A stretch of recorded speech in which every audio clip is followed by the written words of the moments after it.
Bueno, buenos días. Vamos a dar comienzo al seminario número 5.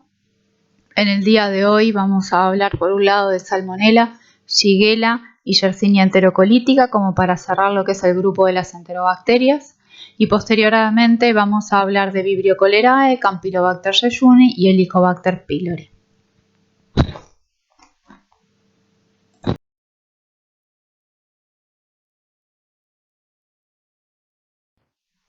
Bien, Salmonella es una bacteria, es un bacilo gram negativo. Presenta movilidad a través de un flagelo, no tiene cápsula, no fermenta la lactosa. Tiene una particularidad que es que producen sulfuro de hidrógeno a partir de aminoácidos azufrados. Eso le va a dar cierta distinción en desarrollo en medios diferenciales, como el haga Salmonella Shigella, que es el que está citado en esta diapositiva. Se puede identificar a través de pruebas serológicas. Cada serotipo se va a identificar de acuerdo a una combinación entre el antígeno somático O y el flagelar H. Y de esta manera actualmente la taxonomía para esta bacteria va a decir que dentro del género Salmonella hay dos especies, Salmonella bongori y Salmonella enterica. Salmonella enterica es la que nos interesa porque es la que vamos a estudiar que da patologías o causa infecciones en las personas. Dentro de Salmonella entérica hay un serotipo, un serovar, que es el enteritidis, que genera una infección localizada, autolimitada en general. Y por el otro lado está Salmonella entérica, serovar tifi, que va a generar una infección sistémica. En relación a sus factores de virulencia, es una bacteria gram negativa, vuelvo a repetir, con lo cual lo primero que ustedes tienen que reconocer es la estructura del LPS, en su función también de endotoxina. Salmonella va a presentar adhesinas, esto es muy importante en lo que es la colonización y la invasión de la bacteria. Dentro de estas adhesinas va a haber fimbrias que van a facilitar la adherencia a microvellosidades del enterocito, otras fimbrias que van a intervenir en la adherencia a las placas de Peyer, otras fimbrias que van a facilitar la adherencia entre las bacterias, y también va a tener una proteína de superficie que le va a permitir o incrementar la resistencia de la bacteria a la lisis por el complemento. Como las bacterias gram negativas, esto ya lo vimos en la primera clase, presentan sistemas de secreción. Salmonella va a tener un sistema de secreción de tipo 3 que va a estar codificado por islas de patogenicidad.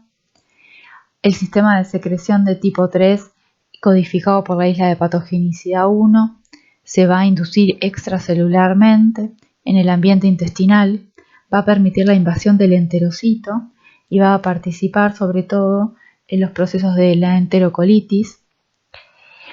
Después va a haber un sistema de secreción de tipo 3 que va a estar codificado por una isla de patogenicidad 2 y se va a inducir intracelularmente dentro de la vacuola y va a permitir la sobrevida intracelular de esta bacteria en relación a Salmonella typhi, que es la que va a generar las infecciones sistémicas. En cuanto a su patogenia, Salmonella va a ingresar por vía oral a través de la ingestión de alimentos o agua contaminada con materia fecal humana. Una vez que se ingiere el microorganismo, va a ir hacia el intestino delgado, va a penetrar la capa mucosa y pasar la capa epitelial de intestinal a través de las células M, que están ubicadas en las placas de Peyer. Esto va a estimular la formación de ciertas elongaciones o pliegues en la membrana de las células epiteliales y va a hacer que la bacteria quede como englobada dentro de una gran vesícula, que en los libros ustedes lo tienen reportado como una endocitosis mediada por bacterias. En este momento es el que pone en juego su sistema de secreción de tipo 3, que está codificado en la isla de patogenicidad 1, como les dije en la diapositiva anterior, que va a permitir la alteración del citoesqueleto celular para poder internalizarse. Una vez que sucede esto, la bacteria pasa esa capa epitelial y va a ser fagocitada por macrófagos, en donde va a sobrevivir y va a cambiar la regulación de las bacterias fagocitadas de manera de poder cambiar la expresión de proteínas de su membrana externa y variar ciertas composición de su LPS, de manera de que la bacteria logre resistencia a la acción microbicida. Esto se asocia también a que se pone en juego el segundo sistema de secreción de tipo 3, codificado en la isla de patogenicidad 2, que dijimos que se inducía intracelularmente y permitía, a través de la membrana del fagosoma, inyectar, ¿sí?, al citoplasma del macrófago ciertas proteínas bacterianas de manera de alterar o generar cambios en la vacuola fagocítica para permitir la supervivencia y la replicación de la bacteria. Eso va a hacer que se disemine por el organismo dentro del macrófago, por el sistema linfático, y de esa manera colonizar tejidos del sistema retículo endotelial, como son el vaso, el hígado, la médula ósea y los ganglios. Salmonella typhi también tiene la característica de ir por sangre, llegar hacia la vesícula biliar y generar una continua secreción de esta bacteria a través de la bilis, que va a permitir que vuelva hacia el intestino y genere ciertas acciones locales, en donde vamos a ver que va a generar, entre otras cosas, ciertas úlceras intestinales, ¿sí?, y puede generar ciertos cuadros de hemorragia.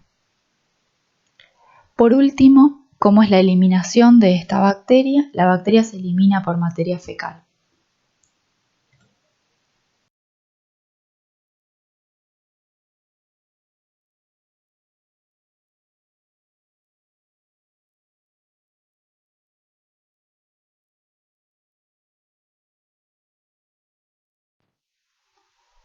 Bien, en cuanto a la patogenia de Salmonella enteritis, también va a ingresar por vía oral a través de la ingesta de, en este caso, carne, especialmente carne picada, huevos de gallina que pueden estar contaminados.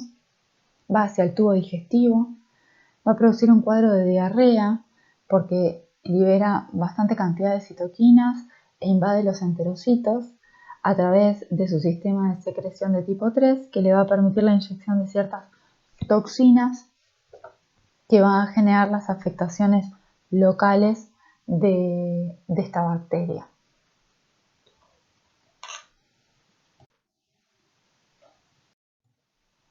En cuanto al diagnóstico del género Salmonella, primero vamos a recordar lo que dice la diapositiva.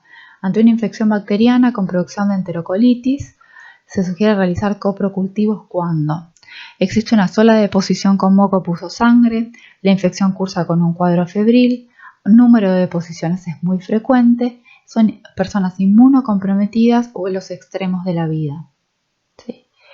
Esto es para cualquier cuadro de gastroenteritis bacteriana, no solamente para Salmonella.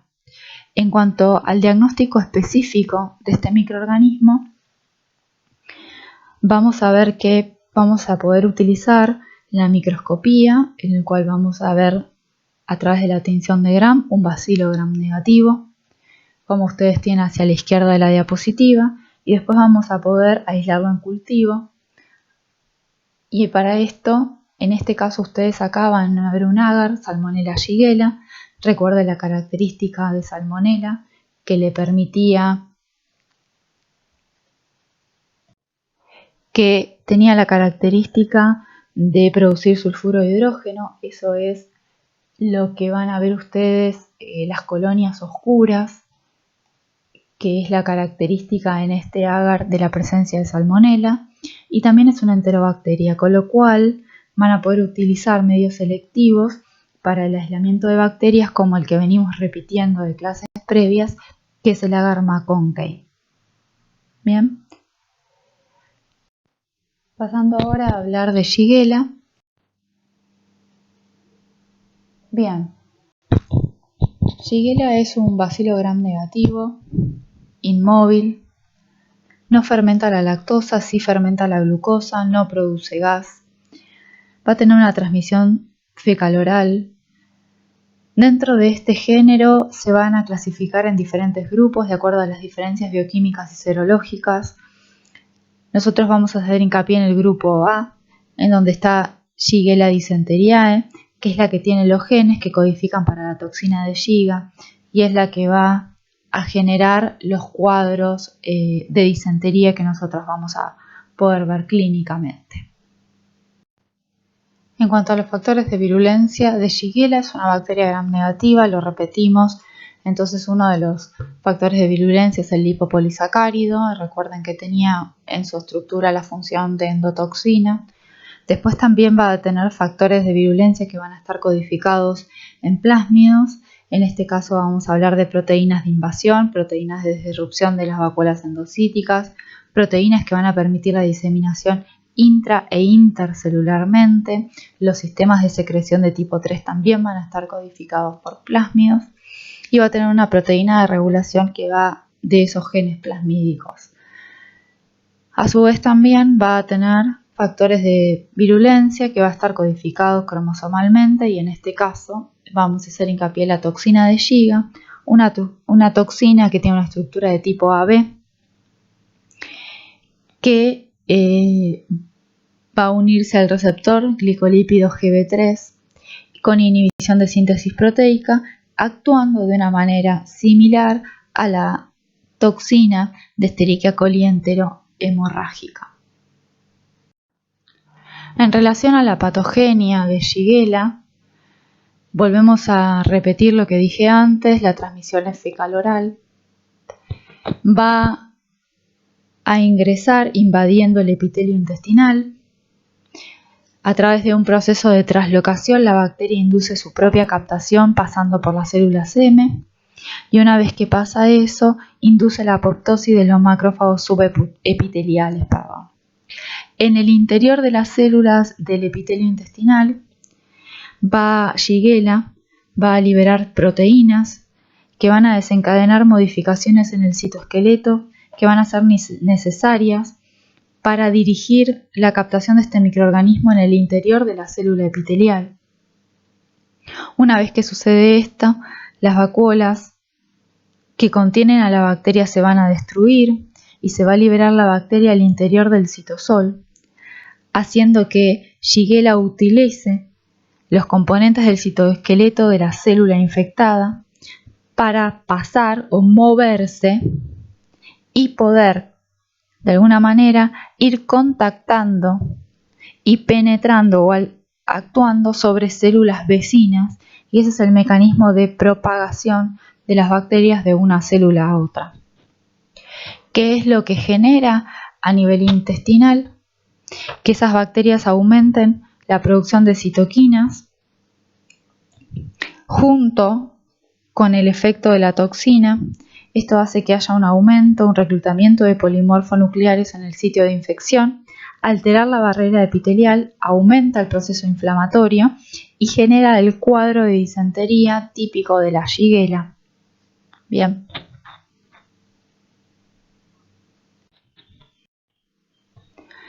En este caso, ustedes tienen un gráfico de la patogenia de Shigella. No estamos hablando de Shigella dysenteriae en este caso.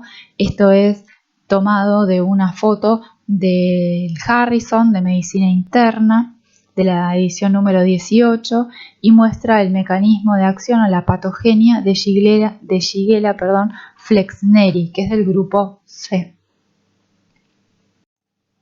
En cuanto a su patología, dijimos que el cuadro que generaba era un cuadro de disentería.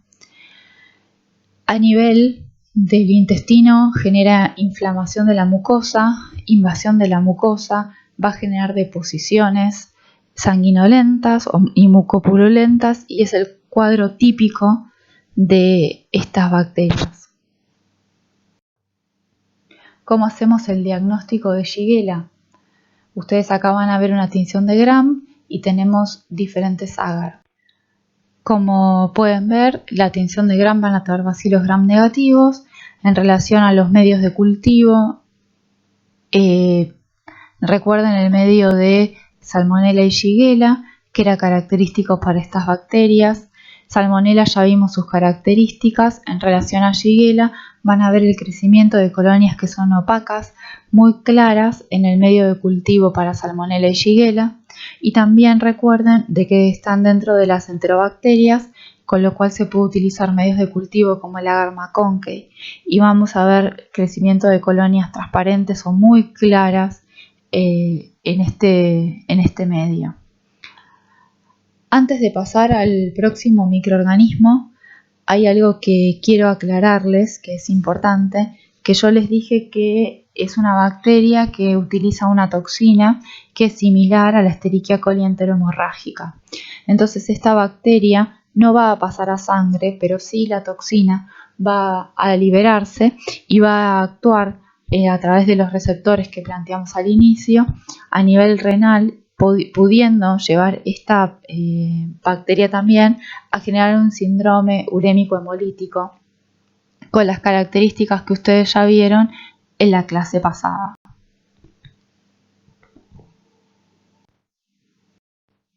Bien, Yersinia enterocolítica es un bacilo gram negativo, no fermenta la lactosa, produce ureasa. Hay aproximadamente 11 especies existentes de este género. 3 de ellas son nada más las que van a generar enfermedades en el humano, de las cuales nosotros vamos a enfocarnos en Yersinia enterocolítica como productora de diarrea sanguinolenta y que puede tener un eventual pasaje hacia la sangre. En cuanto a sus factores de virulencia, va a tener invasinas, va a tener la enterotoxina y va a tener la característica o la capacidad de inhibir la fagocitosis a través de ciertas proteínas que lo van a leer en algunos libros. Son proteínas de membrana externa, que son las JOPS o YOPS, que tienen capacidad antifagocítica y son tóxicas. Bien, también otra característica es que Yersinia va a tener factores de resistencia al complemento. ¿Qué tenemos que tener en cuenta? La transmisión es fecal-oral, es a su vía de ingreso, y en cuanto a su patogenia va a invadir las células M de las placas de Peyer y va a tener la capacidad, como les dije antes, de resistir a la destrucción de los fagocitos. ¿Por qué? Porque como bacteria gram negativa también va a tener un sistema de secreción de tipo 3.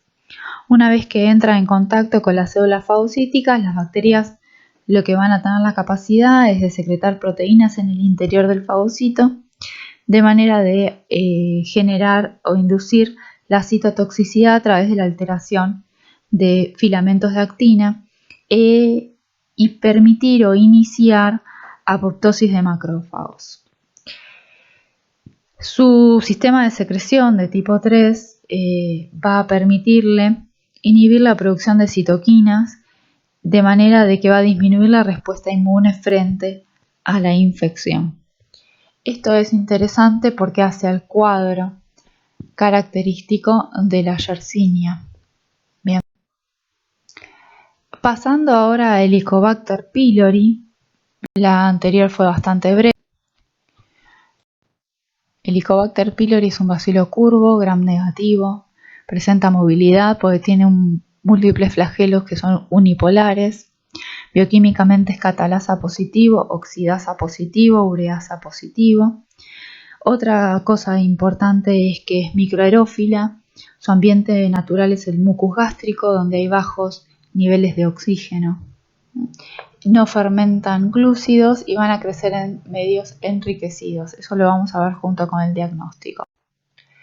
En función de sus factores de virulencia, el flagelo es un factor importante. También va a tener hemaglutininas, adhesinas, que le van a permitir la adherencia. La producción de ureasa es muy importante porque va a permitir neutralizar la acidez del estómago. Por otro lado va a tener una proteína, que es la proteína CAG-A, que tiene una actividad citotóxica. Va a tener también una citotoxina vacuolizante, que es la VAC-A, que induce la formación de vacuolas ácidas en el citoplasma de las células del epitelio gástrico. volvemos a repetir lo de la ureasa y va a tener una proteína que es la NAC que atrae neutrófilos.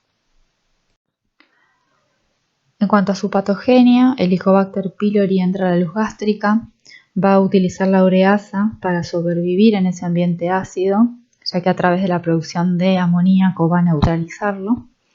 Va a tener sus flagelos que le van a permitir el movimiento de la capa mucosa y de manera así alcanzar el dominio apical de las células epiteliales gástricas. Va a quedar adherido a esas células epiteliales utilizando las adhesinas específicas que va a tener. También va a inyectar una proteína que es la proteína CAG-A, que dijimos que tenía actividad citotóxica.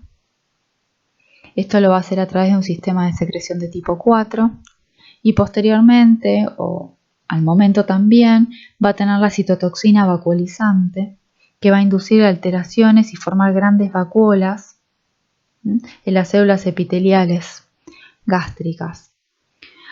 Junto con esto va a haber neutrófilos y monocitos que van a ser reclutados al sitio de infección y van a causar el daño tisular mediante la liberación de especies reactivas de oxígeno.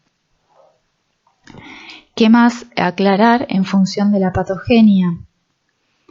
Que esa proteína CAG-A que genera las alteraciones en el citoesqueleto va a formar también un pedestal y va a ser como un punto señal para liberar citoquinas proinflamatorias que van a amplificar aún más la reacción inflamatoria con reclutamiento de linfocitos y más liberación de especies reactivas de oxígeno.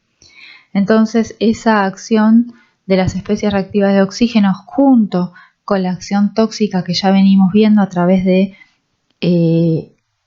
la BAC-A va a conducir al daño final tisular o la generación de daño llevando a la formación de úlceras a este nivel.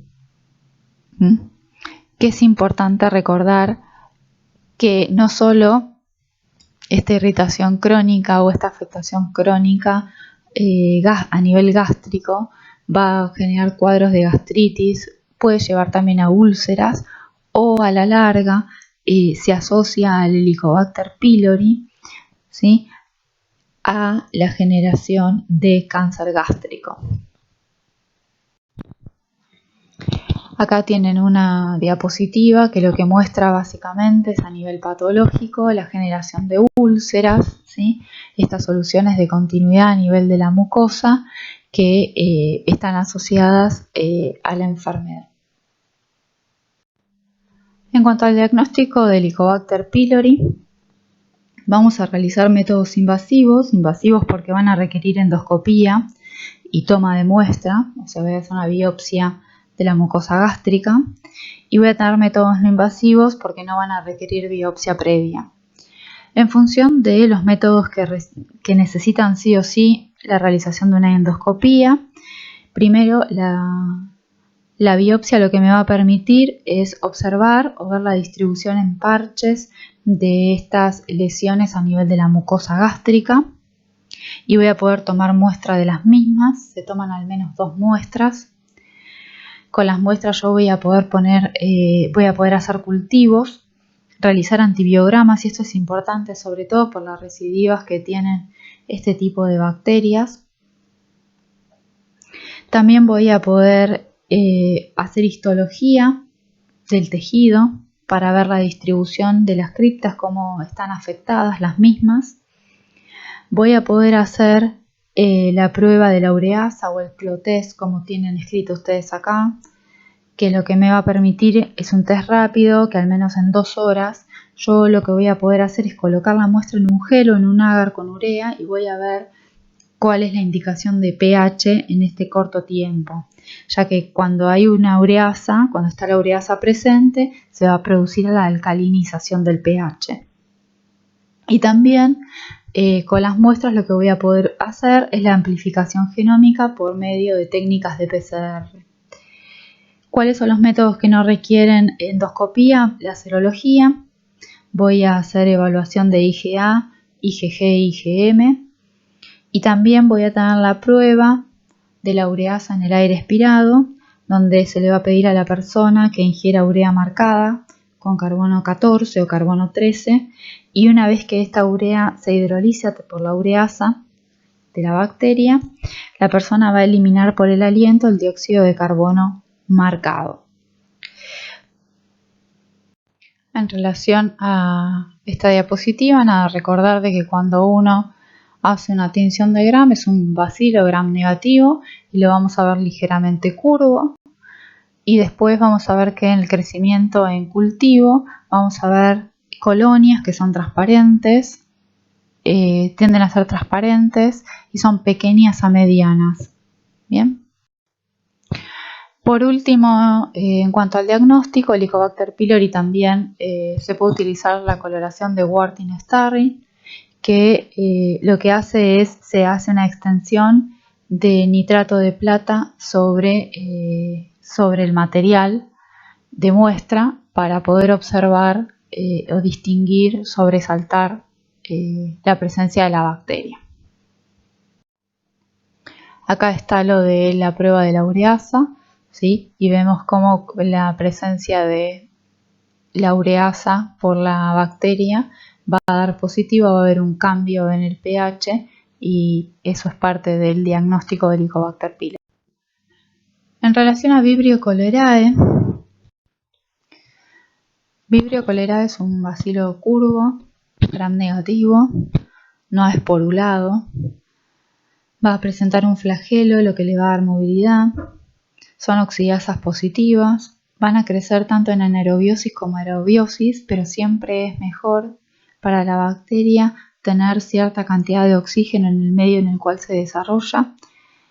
Va a crecer sobre todo en las superficies de las aguas y de acuerdo a las características bioquímicas, a los antígenos, al antígeno somático y la presencia de toxina colérica, el Vibrio cholerae se va a diferenciar de otros vibrios.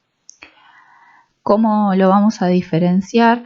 Hay varios serogrupos y también hay biotipos. En cuanto al biotipo, ustedes sepan que se basa en el antígeno somático O y está el biotipo clásico y el biotipo TOR. ¿Sí?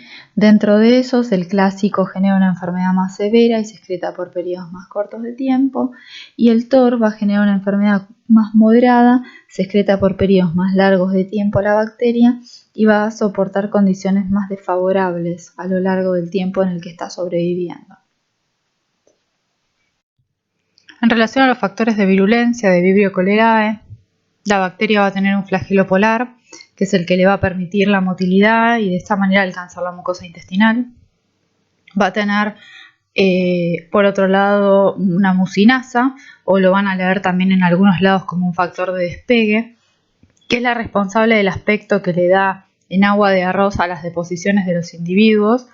Es una mucinasa dependiente de calcio y de zinc y está relacionada entonces con esta acción sobre la mucosa intestinal. Y por otro lado, quiero decirlo de esta forma, o sea, Vibrio cholerae, como ustedes bien lo saben, genera una enfermedad que es el cólera. Y en cuanto a su patogenia, vamos a adentrarnos en esto, es una enfermedad mediada por toxinas. Por un lado tenemos la toxina del cólera, que es una toxina de tipo AB, que se une a un receptor gangliósido GM1 en el enterocito. Es muy potente, es una potente enterotoxina. Y por otro lado, el otro factor de patogenicidad que actúa en esta patogenia es lo que ustedes tienen como pili corregulado por toxina o también como fimbria corregulada por toxina, que se denomina así porque su síntesis es modulada en paralelo a la toxina del cólera y es esencial para que el vibrio sobreviva y se multiplique en el intestino delgado. Entonces, ambos, tanto el TCP o TEP como lo tienen acá y la toxina junto con otros factores de patogenicidad son indispensables entonces para llevar adelante la acción que tiene el Vibrio cholerae a nivel intestinal. Quiero hacer un comentario. Van a ver también en varias publicaciones o en varios libros que Vibrio cholerae tiene otras toxinas más. Tiene la toxina SOT, que es la toxina de la zona occludens, que es la que va a afectar la unión entre los enterocitos, la toxina ACE, que es una enterotoxina colérica accesoria, que es una ATPasa que transporta iones y es la que origina el acúmulo de fluidos que vamos a ver que se genera en este cuadro de diarrea, ¿sí? Y tiene también una neuraminidasa. En relación a la patogenia, lo que me gusta aclarar o quiero aclarar en función de esto es que la bacteria va a ingresar por vía oral. Va a tener su acción a nivel del intestino delgado, va a sintetizar estos factores de patogenicidad que venimos hablando que son fundamentales.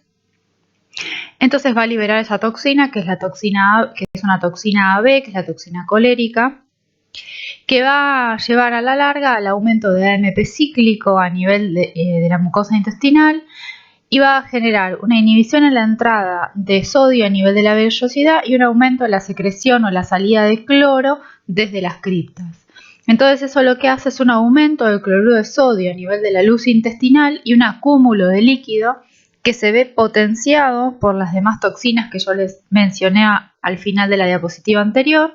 Entonces, cuando se supera esa capacidad de reabsorción de este acúmulo de líquido es donde se produce el cuadro de diarrea profusa en la enfermedad del cólera.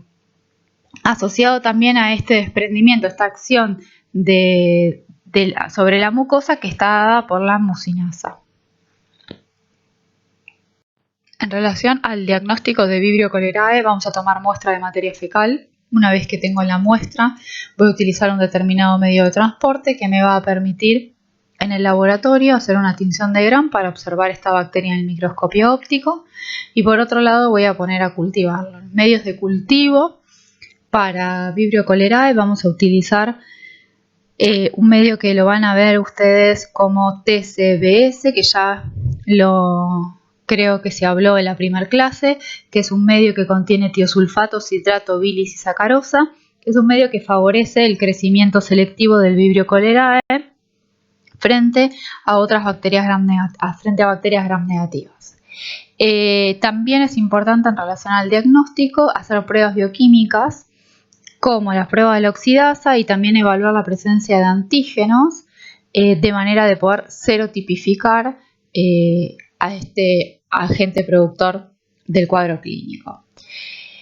La profilaxis, lo que ustedes tienen en la diapositiva, recuerden el hervor de las aguas, la cloración de las aguas y también el tema del uso de una gota de tintura de yodo por cada 5 litros de agua. Esto es para remarcar lo de la diapositiva anterior en cuanto a su diagnóstico. Hacia la izquierda tenemos la tinción de Gram, observando los vibrios al microscopio óptico y por otro lado tenemos el cultivo. Acuérdense que era el medio TCBS y lo que podíamos observar era el crecimiento de estas bacterias formando colonias amarillas brillantes de algunos milímetros de diámetro y esto está dado por la fermentación de la sacarosa por el Vibrio cholerae. Pasando ahora sí a la última bacteria que nos queda hablar en el seminario del día de hoy, vamos a hablar de Campylobacter jejuni. Principalmente reconocer que este género, que es el género de Campylobacter, se forma por bacilos curvos que son gram negativos, que se presentan de a pares, que en general son microaerófilos, tienen un flagelo polar, esto es lo que le va a dar movilidad, no esporulan, son capsulados y tienen el desarrollo en determinados medios enriquecidos. Que es importante que dentro del género Campylobacter hay 3 especies de importancia médica. Uno es el Campylobacter jejuni, Campylobacter coli y fetus. En general nos vamos a hacer hincapié en el Campylobacter jejuni, ¿sí? En relación a los factores de virulencia, Campylobacter jejuni va a tener su flagelo, que es el que le va a dar movilidad. Va a tener una proteína, que es la proteína CATF, que se une a fibronectina en el huésped y cumple las funciones de adherencia e invasión. Va a tener cápsula y es una bacteria gram negativa que en lugar de tener LPS, o sea lipopolisacárido, van a haber reportado la presencia de lipo-oligosacárido. Recuerden que lo que cambiaba era la estructura de su conformación. Otra cosa importante es que en cuanto a sus factores de virulencia, la bacteria va a tener sistemas de secreción de tipo 3 y sistemas de secreción de tipo 4, que le va a permitir la secreción de proteínas de invasión. Otra cosa en cuanto a sus factores de virulencia es la presencia de una toxina. Es una citotoxina, que la van a ver como en el nombre de CDT, que bloquea la división celular eucariota con consecuente muerte celular. Bien, en cuanto a su patogenia, saber que es un habitante normal del tubo digestivo de vertebrados, ganados, ovejas de corral. La transmisión al hombre es de vía fecal-oral. Tiene una infección a nivel del colon, generando cuadros de diarrea sanguinolenta. Pero la bacteria también, esto yo no se lo aclaré en la diapositiva anterior, genera un mecanismo de translocación, o sea que lo que quiero decir con esto es que lo mismo que las primeras bacterias que vimos, va a cruzar la barrera epitelial y llegar a la lámina propia a través de las células M o del enterocito, y esto puede llevar a causar linfadenitis y puede generar bacteriemia. Bien, es una infección frecuente en adultos en países desarrollados, en niños en países subdesarrollados, y ustedes lo van a ver a lo largo de la carrera que la infección por Campylobacter jejuni puede generar una complicación muy grave. No es muy común, pero puede generar lo que van a ver como el síndrome de Guillain-Barré, que es una enfermedad autoinmune desmielinizante, que genera una parálisis flácida aguda. Esto se ve asociado a ciertos anticuerpos que se generan contra ciertos oligosacáridos de la superficie de la bacteria, que tienen una semejanza estructural con ciertos gangliósidos de fibras nerviosas del huésped. Bien, es una enfermedad que puede llegar a tener recuperación parcial o total y se caracteriza por la debilidad muscular, y en algunos casos también la debilidad llega a los músculos respiratorios, hay pérdida de reflejos y puede generar complicaciones o secuelas neurológicas. Bien. ¿Cómo hago el diagnóstico? Para el diagnóstico, y esta ya entramos en la última diapositiva, vamos a tomar muestras de un coprocultivo. Hay un medio especial para Campylobacter, que es el agar sangre enriquecido, que es el que ustedes ven hacia la derecha, en el cual van a ver el crecimiento de las colonias de este microorganismo.